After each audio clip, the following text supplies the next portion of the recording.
नमस्कार, मैं हूं आपके साथ मयंक मिश्रा। देखिए, आज 6 तारीख है। डोनाल्ड ट्रंप ने ईरान को 48 घंटे का वक्त दिया था और ये ड्यूरेशन खत्म हो रही थी 6 तारीख की शाम को 8 बजे तक। लेकिन शायद डोनाल्ड ट्रंप जो हैं वो हमले की हिम्मत नहीं जुटा पा रहे हैं और उन्होंने इसको टाइम लिमिट को बढ़ा के मंगलवार तक यानी ट्यूसडे तक कर दिया है। अब सवाल ये है कि डोनाल्ड ट्रंप अब आगे क्या करना चाह रहे हैं। देखिए, आज सुबह डोनाल्ड ट्रंप की तरफ से कुछ मैसेजेस आए सोशल मीडिया पर और उसमें उन्होंने एक तरफ तो ये सब कहा कि जो है हम पावर प्लांट ईरान के तबाह कर देंगे, ब्रिज उड़ा देंगे, ऐसा हमला होगा जो पहले कभी नहीं देखा जाएगा। जिस तरह की बात डोनाल्ड ट्रंप करते आए हैं उसी तरह की उन्होंने बात कही और कहा कि बस मंगलवार तक का, ट्यूसडे तक का समय है ईरान के पास, वगैरह वगैरह इस तरह की बातें की उन्होंने। लेकिन उसके साथ उन्होंने ये भी कह दिया कि ईरान से बात हो रही है। देखिए, जैसे ही उन्होंने ये कहा कि ईरान से बात हो रही है, तभी बड़े सारे डिफेंस एक्सपर्ट इस बात को समझ गए थे कि अब शायद डोनाल्ड ट्रंप हमला करने की हिम्मत नहीं जुटा पा रहे हैं, क्योंकि वो अच्छी तरह से जानते हैं, अमेरिका इस बात को अच्छी तरह से जानता है कि अगर ईरान के पावर प्लांट्स पर हमले होते हैं, ब्रिजेस को उड़ा दिया जाता है या ऑयल फैसिलिटीज़ पर हमला होता है तो उसका नतीजा क्या होगा, उसके बाद अरब में क्या होगा, उसके बाद इजराइल में क्या होगा, उसके बाद डिमोना न्यूक्लियर सेंटर पर क्या, नेगेव जो है शिमोन पेरेस न्यूक्लियर सेंटर, उस पर क्या होगा। ये अंजाम को अमेरिका भली भांति समझता है। जिस देश के 15-16 बेस पूरी तरह तबाह हो गए हो, डिफेंस सिस्टम पूरी तरह से तबाह हो गया हो, उस पर अगर हमले होते हैं, ईरान पर अगर हमले किए जाएंगे और गैस स्टेशन और पावर प्लांट्स पर हमले होंगे तो उसका नतीजा क्या होगा, ये भी अमेरिका के डिफेंस एक्सपर्ट्स अच्छी तरह से समझते हैं। शायद यही वजह है कि जो बात है उसको आगे बढ़ा दी गई और फिलहाल ये कह दिया गया कि अब ट्यूसडे तक का, मंगलवार तक का समय है। लेकिन ईरान की तरफ से रिएक्शन आया है। देखिए, ईरान ने साफ कर दिया है, आपको जो हमले करने हैं आप वो करिए, उसके बाद हम जो करेंगे हम पूरे इलाके को नर्क बना देंगे। इस शब्द का प्रयोग किया है ईरान ने। इस बीच देखिए, दो बेहद अहम खबरें आई हैं जो कि हॉर्मूज से जुड़ी हुई हैं। देखिए, मामला एक बार फोकस फिर से हॉर्मूज पर हो गया है। डोनाल्ड ट्रंप ने पहले कहा कि हॉर्मूज खोलना हमारा काम नहीं है, इस तरह की उन्होंने बातें की। लेकिन वो जो पायलट वाला ऑपरेशन हुआ, अच्छा, उस पर भी मैं बात करूंगा, वो पायलट वाले ऑपरेशन को लेकर उस पर भी मैं बात करूंगा। लेकिन पहले हॉर्मूज पे बात करें। हॉर्मूज को लेकर डोनाल्ड ट्रंप ने कहा था कि अब ये खोलना हमारा काम नहीं है, हम जो है हमारे पास बहुत ऑयल है। लेकिन अब फिर से वो हॉर्मूज पर आ गए और कह रहे हैं कि हॉर्मूज खोलिए वरना हम हमला करेंगे। अब बताया ये जा रहा है, इसी बीच एक बेहद अहम खबरें हैं, दो बेहद अहम खबरें हैं। एक तो ये दावा किया जा रहा है कि चीन के 5 जहाज जो हैं वो ईरान पहुंचे हैं स्ट्रेट ऑफ हॉर्मूज होते हुए। 5 जहाज। देखिए, चीन की बात करें तो institute for the study of war ISW के रिपोर्ट के मुताबिक चीन ईरान की बैलिस्टिक मिसाइल ताकत को मजबूत करने में जुटा हुआ है। और टेलीग्राफ के हवाले से खबर है कि कम से कम 5 बार सोडियम पर क्लोरेट जो केमिकल होता है, इससे लदे हुए 5 जहाज जो हैं वो पहुंच चुके हैं ईरान। उसमें से जो जानकारी है वो भी बड़ी स्पेसिफिक जानकारी है। जो मरीन डेटा के मुताबिक जो जानकारी आई है कि 4 जहाज ऐसे हैं जो चाबार पोर्ट पर खड़े हुए हैं। बड़ी स्पेसिफिक जानकारी है। देखिए, ये कि 4 जहाज जो हैं वो चीन के चाबार पोर्ट पर खड़े हुए हैं और एक जहाज बंदर अब्बास पहुंच चुका है और सब के सब लदे हुए हैं उस सामान से जिससे बनाया जाता है मिसाइल का सॉलिड फ्यूल, सोडियम पर क्लोरेट। मैंने आपको पहले भी बताया था, इस तरह की खबरें पहले भी आई थी कि चीन सप्लाई कर रहा है। अब एक तरफ देखिए, ईरान लगातार मिसाइल्स दाग रहा है और जिस संख्या में मिसाइल दागी जा रही हैं उसी संख्या में तेजी से मिसाइल्स बनाने का काम भी चालू है। और जो मटेरियल है, देखिए, आप जो हमले हो रहे हैं अमेरिका और इजराइल के, वो हमले उन फैक्ट्रीज पे हो रहे हैं जहां मिसाइल्स बनती हैं।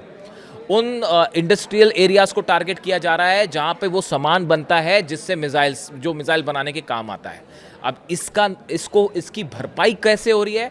चीन की तरफ से लगातार शिप्स भेजे जा रहे हैं और 5 जहाज इस जंग के बीच में, आप सोचिए, इस जंग के बीच में चीन के 5 जहाज हॉर्मूज पहुंच जाते हैं, 4 चाबार पोर्ट पहुंच जाते हैं, एक बंदर अब्बास पहुंच जाता है और अमेरिका देखता रह गया। अमेरिका के ना जाने कितने वॉरशिप्स खड़े हैं, वो आप भी जान रहे हैं कि कितने सारे वॉरशिप्स खड़े हुए हैं, एयरक्राफ्ट कैरियर खड़े हुए हैं, सब मरीन्स हैं, क्या नहीं है। लेकिन ये चीन के जहाज वहां पहुंच गए, हिम्मत नहीं हुई हमला करने की। और बताया ये जा रहा है, जो मैंने समझने की कोशिश की, कि करीब 1000 से 2000 के बीच मिसाइल्स बनाने का सामान अभी फौरन भेजा गया है। और वो जहाज़ से वो हटा के कारखानों तक पहुंचना भी शुरू हो गया। देखिए, एक तो ईरान की जो मिसाइल सिटीज़ हैं, इसके बारे में ये एक रहस्य से कम नहीं है अमेरिका के लिए। इस तरह की खबरें आती हैं कि हमने ये बेस उड़ा दिया, वो बेस उड़ा दिया, हमने लॉन्चर्स तबाह कर दिए, उसके बावजूद रोज़ 200 से 250 मिसाइल्स दागी जा रही हैं। किसी तरह से नंबर्स में कमी नहीं आ रही है। अब तो अमेरिका जो है, बड़े सारे एक्सपर्ट्स कहते हैं कि अमेरिका बस इसी इंतज़ार में बैठा हुआ है कि भाई इनकी मिसाइल्स ख़त्म कब हो। मैं आपको एग्जैक्ट नंबर बताऊंगा कि क्या एक्सपर्ट्स मान के चलते हैं कि कितनी मिसाइल्स हैं ईरान के पास और कितने वक्त तक जंग लड़ सकता है। अभी जो फिलहाल खबर है कि करीब 1 से 2,000 मिसाइल्स बनाने का सामान जो है वो सोडियम परक्लोरेट भेज दिया गया है, और जिससे तेज़ी से मिसाइल्स बन रही हैं। ड्रोन तो बन रहे हैं, वो अलग बन रहे हैं। वो 200 से 250 ड्रोन रोज़ बनते हैं। अंडरग्राउंड बड़ी सारी फैसिलिटीज़ है ईरान की, और वो लगातार बनते हैं और सप्लाई भी हो रहे हैं। तो एक तरफ हमले भी हो रहे हैं, दूसरी तरफ सप्लाई का काम भी चल रहा है। वो मिसाइल सिटीज़ की तस्वीरें देखी होंगी आपने। तो देखिए, एक बड़ी मदद हो रही है सीधा इस जंग के बीच में चीन की तरफ से। खबरें तो इस तरह की भी हैं कि कई जो मिसाइल्स ऐसी हैं जो फायर की गई, जो बिल्कुल चीन की टेक्नोलॉजी पर आधारित हैं। इस तरह की भी खबरें हैं। अब इसके अलावा देखिए, ये जो जहाज़ जो आए, ये जहाज़ जो है ईरान शिपिंग लाइंस IRISL से जुड़े हुए ये जहाज़ हैं, जो कि संभवतः या तो समुद्र में चीज़ें ट्रांसफ़र की गई कि ईरान का जहाज़ कहीं समुद्र में आता है, या फिर चीन के जहाज़ हैं, चीन का फ्लैग लगा हुआ है, इसलिए उसको अमेरिका ने उसको निशाना नहीं बनाया। एक तो डोनाल्ड ट्रंप चीन जाने वाले हैं, इस तरह की प्लानिंग कर रहे हैं। शायद वो ये सोचते हैं कि चीन जाके ही ईरान को किसी तरह से काबू में किया जाए, और इस तरह की भी कोशिश हो सकती है। तो ईरान के चीन के जहाज़ पर तो हमला करने की कोई संभावना ही नहीं है, ये हम हिम्मत कतई नहीं करेंगे डोनाल्ड ट्रंप। तो एक बात ये हो गई। इसके अलावा एक और बेहद अहम खबर आई है, जो कि खबर है नॉर्थ कोरिया से जुड़ी हुई, किम जोंग उन से जुड़ी हुई। बार बार ये पूछा जा रहा था कि भाई किम जोंग उन की एंट्री कब होगी, क्या किम जोंग उन जो है किसी तरह की मदद कर रहे हैं, इस तरह की बात आई है। अब देखिए, एक खबर सामने आई है, जेरूसलम पोस्ट ने ये खबर छापी है, और खबर किसके हवाले से है? ब्रूस बेक्टल हैं, ये प्रोफेसर हैं, professor of political science in the department of security studies at Angelo State University in Texas. Texas में ये प्रोफेसर हैं। इनका कहना ऐसा है, इन्होंने ये दावा किया है कि North Korean intermediate range ballistic missile यानी IRBM with a range of 2500 to 4000 kilometres range जो है, ये प्रोवाइड की गई है ईरान को। देखिए, ये बेहद बड़ा दावा इन्होंने किया है। North Korea is the seller and Iran is the buyer. ये ब्रूस बेक्टल जो है, इनकी तरफ से ये बात कही गई है। अब इनका कहना ऐसा है, जो इन्होंने दावे किए और जो खबरें हैं आगे, कि डिएगो गार्सिया पर जो 2 मिसाइल्स फायर की गई थी ईरान की तरफ से, दोनों IRBM थी, intermediate range ballistic missiles fire की गई थी। इनका दावा है, जो ब्रूस बेक्टल हैं, ये वॉर एक्सपर्ट्स भी हैं, पॉलिटिकल साइंस के प्रोफेसर भी हैं, ये नॉर्थ कोरिया और उससे जुड़े जो मामले हैं उसके अच्छे खासे जानकार माने जाते हैं। इनका कहना ऐसा है कि ये जो दोनों IRBM फायर हुई डिएगो गार्सिया पर, ये प्रोवाइड की थी नॉर्थ कोरिया ने। अब ये कब प्रोवाइड की गई, इसका एग्जैक्ट टाइमलाइन सामने नहीं है। या तो वो टेक्नोलॉजी प्रोवाइड की गई और उस पर मिसाइल्स बना के फायर की ईरान ने, और या फिर सीधी सीधी मिसाइल्स दे दी गई। देखिए, वो ये भी कह रहे हैं, he added that Iran's new Shahab 3 missile is almost an exact copy of the North Korean Nodong. जो नॉर्थ कोरिया की नोदोंग मिसाइल है, जो शहाब 3 मिसाइल है ईरान की, वो एग्जैक्टली वही टेक्नोलॉजी पर काम करती है जो नॉर्थ कोरिया की नोदोंग मिसाइल पर काम करती है, जो उसी की तरह है। और ये अब दावे हो रहे हैं। देखिए, ये दावे कब से होने शुरू हुए? जब से ये अमेरिकन प्लेन्स गिरने शुरू हुए। लगातार जो है F-16 गिर रहे हैं, F-35 गिर गया, F-15 गिर गए, लगातार हर्मीज ड्रोन गिर रहे हैं, I-130 जो एयरक्राफ्ट कैरियर्स हैं, C-130 है, वो गिर रहे हैं, ब्लैक हॉक हेलीकॉप्टर्स गिर रहे हैं। तो अचानक ये हड़कंप मच गया पेंटागन में और अमेरिका में कि भाई ये हो क्या रहा है, ये अचानक ये प्लेन्स गिरने कैसे शुरू हो गए, और वो भी पिछले 7 से 8 दिनों के अंदर। अब जब ये लगातार जहाज़ गिरे, अमेरिका के प्लेन्स गिरने शुरू हुए, तब ये बात शुरू हुई कि भाई आखिर ऐसी क्या टेक्नोलॉजी अचानक ईरान के पास आ गई कि ये प्लेन्स गिरने शुरू हो गए। उसके लिए मैंने आपको माजिद के बारे में बात की थी कि कैसे इंफ्रारेड टेक्निक का इस्तेमाल करके, और ये भी कहा जा रहा है कि चाइना की तरफ से मदद की जा रही है, और मल्टी लेयर डिफेंस सिस्टम है। इसको लेकर भी स्टडी शुरू हुई, रिसर्च शुरू हुई, और साथ ही साथ ये भी पता लगाने की कोशिश हुई कि भाई ये जो मिसाइल्स फायर हो रही हैं, ये इतनी एक्यूरेट मिसाइल्स कैसे फायर हो रही है।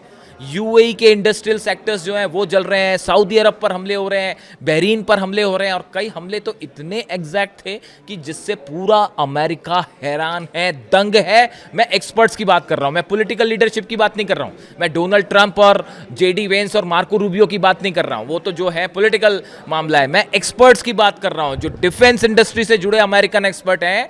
मैं आपको एक दो हमले का जिक्र मैं कई बार करता हूं। देखिए, बहरीन में एक जगह हमला होता है, और ऐसी एक हमला बगदाद में हुआ, जिसमें जिस बिल्डिंग को निशाना बनाया गया, हाई राइज बिल्डिंग, उसके 17वें माले पर, 17वें मंजिल पर जो है अमेरिकन सोल्जर्स और कुछ अधिकारी रुके थे। उस पर स्ट्राइक हुई, और वो 20 मंजिल वाली बिल्डिंग में वो 17वें माले पे एग्जैक्ट स्ट्राइक होती है। इतनी सटीक स्ट्राइक ईरान ने जब करी तो अमेरिका के होश उड़ गए कि भाई ये हो क्या रहा है, इतने सटीक हमले कैसे हो रहे हैं।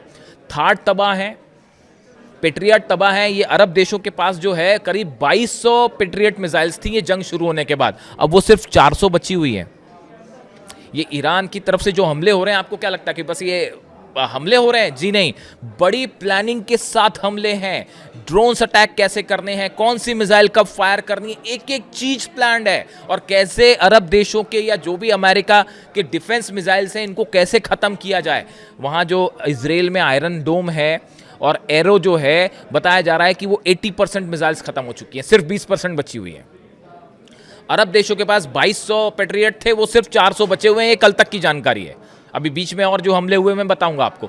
तो बड़े स्ट्रैटेजिकली हमले हो रहे हैं, और चाइना और नॉर्थ कोरिया की तरफ से, अब इसमें कोई शक नहीं, ये दावे अमेरिकन कर रहे हैं, अलग अलग अखबारों में ये दावे हो रहे हैं, ये बात मैं नहीं कह रहा, वेस्टर्न मीडिया इस बात को लेकर दावे कर रहा है। यानी कहने का मतलब ये है कि अगर इन हालात के बीच में चीन के 5 जहाज हॉर्मूज पहुंच जाते हैं, चाबार पहुंच जाते हैं, तो इसका मतलब यह है कि अमेरिका को बड़े स्तर पर घेरने की तैयारी हो चुकी है कि अगर ग्राउंड ऑपरेशन करते हैं तो क्या होगा। मैं आपसे एक बात और करना चाह रहा हूं। आपने कल देखा होगा, पूरी दुनिया में इस बात की चर्चा थी भाई कि ईरान में अपने जो दूसरा पायलट बचा था उसको अमेरिका जो है वो ऑपरेशन करके ले आया, बचा के ले आया। ठीक है, बचा के ले आया।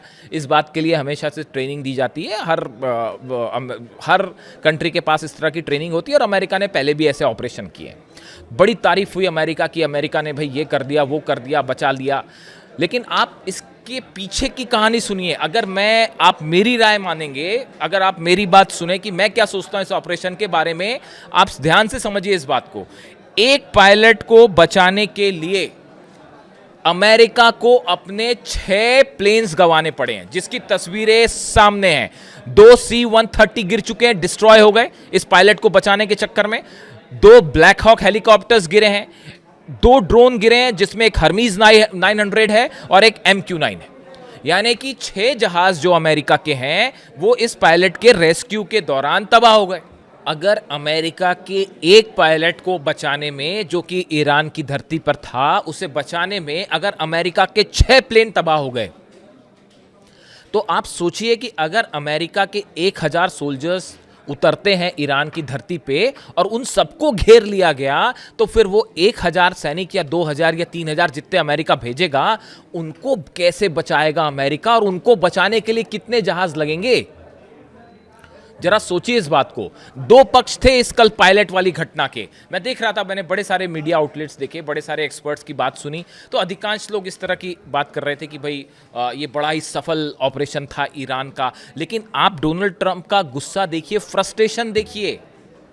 6 जहाज अगर डाउन हो जा रहे हैं अलग अलग, और वो भी उसमें C-130 है, ब्लैक हॉक हेलीकॉप्टर्स हैं, सब कुछ अगर गिर जा रहे हैं, और ईरान ने मार के गिरा है, इसमें कोई शक नहीं है। तो ऐसी सूरत में अगर 1000 सैनिक जब आप ग्राउंड ऑपरेशन के लिए उतारेंगे, वो फंस गए तो क्या होगा। ये मान रहे हैं बड़े सारे एक्सपर्ट्स कि ये जो कल पायलट को बचाने की कोशिश हुई, इसके बाद ये बात लगभग साफ हो चुकी है कि अमेरिका ग्राउंड ऑपरेशन नहीं करेगा, और अगर करेगा तो उसकी भयंकर कैजुअलिटी होगी। जरा आप सोचिए इस बात को, मैंने जो लॉजिक दिया आप उसको समझिए। ये बात ठीक है कि अमेरिका अंदर आया, अंदर आके उसने अपना ऑपरेशन किया और पायलट को ले गया, ठीक है, बात मान ली बात, चलिए। लेकिन उसका खामियाजा इतना बड़ा है कि आप अगर डिफेंस एक्सपर्ट से बात करें, वॉर एक्सपर्ट से बात करें, तो वो बताएंगे कि भाई ग्राउंड ऑपरेशन होगा तो फंस जाएगा अमेरिका। और इस बात को पूरी दुनिया समझती है कि जो कल हुआ कैसे ईरान जो है वो भारी पड़ता दिखाई दे गया।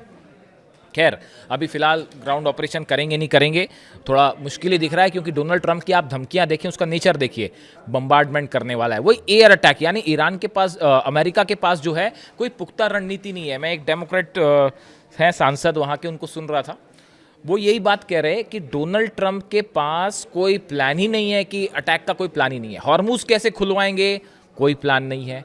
एयर स्ट्राइक्स जो हैं वो कहाँ कहाँ कब कब कितनी करनी है, कोई प्लान नहीं है। आप कह रहे हैं कि हम स्टोन एज में पहुंचा देंगे ईरान को, तो उसके लिए आप क्या करेंगे? अस्पतालों पर हमले करेंगे, यूनिवर्सिटी पर हमले करेंगे, उससे क्या होगा? ईरान हार जाएगा उससे। मतलब ये तो सोच भी बड़ी हैरान करने वाली है। और यहाँ तक कि अमेरिका में डेमोक्रेट बड़े सारे सीनेटर्स जो हैं वो ये कह रहे हैं कि हॉर्मुज खुलवाना है तो ईरान को डरा धमका कर हॉर्मुज नहीं खुलवाया जा सकता। ये अमेरिका के डेमोक्रेट्स जो है सांसद हैं वो ये बात कर रहे हैं। तो यही बात अब तक अगर डोनाल्ड ट्रंप को समझ नहीं आई तो आप कैसे डील करेंगे? अब देखिए वो एक नई बात शुरू हो गई है फिर से। ये पिछली बार भी यही शगुफा था कि पाकिस्तान के जरिए जो है वो ईरान से बातचीत करने की कोशिश हो रही है, इस तरह के दावे हो रहे हैं।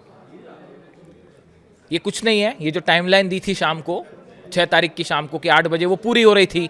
8 बजे के बाद आप हमला करेंगे। अगर ईरान के आपने एनर्जी सेंटर्स पर हमले किए, उसके बाद सऊदी में क्या होगा, उसके बाद यूएई में क्या होगा, बहरीन में क्या होगा, इराक में क्या होगा, जॉर्डन में क्या होगा, कुवैत में क्या होगा, इजराइल में क्या होगा, उसका अंदाज़ा भी लगाना होगा आपको हमला करने के पहले। ईरान उस समय क्या कर रहा होगा, ये भी बात तो सोचनी होगी आपको। तो अब इसीलिए जो बताया जा रहा है कि ये फिर से एक शगुफा छोड़ दिया कि पाकिस्तान के ज़रिए बातचीत हो रही है, और इस तरह की जो बातें हैं कि अच्छी बातचीत हो रही है, और ईरान की तरफ से हर बात बड़ी साफ साफ लहजे में कह दी गई है। टेम्प्रेरी सीज़ फायर, कोई इस तरह की कोई बात ही नहीं है। ये मतलब एक ख्याली पुलाव है जो बस कभी भी जो है आपको ऐसा लगा कि भाई अब तो फंस गए, अब कैसे हमला करें, टाइमलाइन दे दिया हमने हमला करने का, तो अब हमला करें नहीं करें फंस जाएंगे, तो बोले जी बातचीत हो रही है। तो इसके अलावा और कोई उसकी सच्चाई नहीं है। मैं आपको पहले ही कह चुका हूँ, ईरान की सेना की तरफ से जब तक ये बात नहीं कही जाए कि हम बात करेंगे, तब तक आप किसी बात पर विश्वास ही नहीं करिए। जब तक अब्बास अराक्ची विदेश मंत्री नहीं कहते ईरान के, तब तक किसी बात पर कोई मतलब नहीं किसी खबर का। और फिलहाल हालात ये है कि चाइना की भी धमाकेदार एंट्री है, नॉर्थ कोरिया की भी धमाकेदार एंट्री है, और रूस क्या चाहता है वो भी अपने आप में एक बड़ा ज़बरदस्त दावे हो रहे हैं। जिस तरह से बुशर पर हमले हुए, उसको लेके मैं अलग से बात करूंगा। वो जो न्यूक्लियर प्लान जो है वो बताया जा रहा है कि रूस के विदेश मंत्री ने बात की है ईरान से। उसके पहले रूस ने बात की इजराइल से, नेतन्याहू से भी बात हुई है, और बताया जाता है कि चीन और रूस के विदेश मंत्रियों के भी आपस में बात हुई है। यानी सब आपस में बात कर रहे हैं और एक बड़ा प्लान तैयार है हर चीज़ को लेकर कि अगर डोनाल्ड ट्रंप बड़े हमले करते हैं तो क्या करना है। यानी अगर किसी भी तरह का बड़ा अटैक होता है तो घिर जाएंगे डोनाल्ड ट्रंप। जो भी अपडेट होगा इससे जुड़ा मैं आप तक पहुंचाऊंगा, और अगले वीडियो में कोशिश होगी कि हम इंतज़ार करेंगे डोनाल्ड ट्रंप क्या करते हैं, उससे जुड़ा जो भी अपडेट होगा आप तक पहुंचाऊंगा। Thank you so much.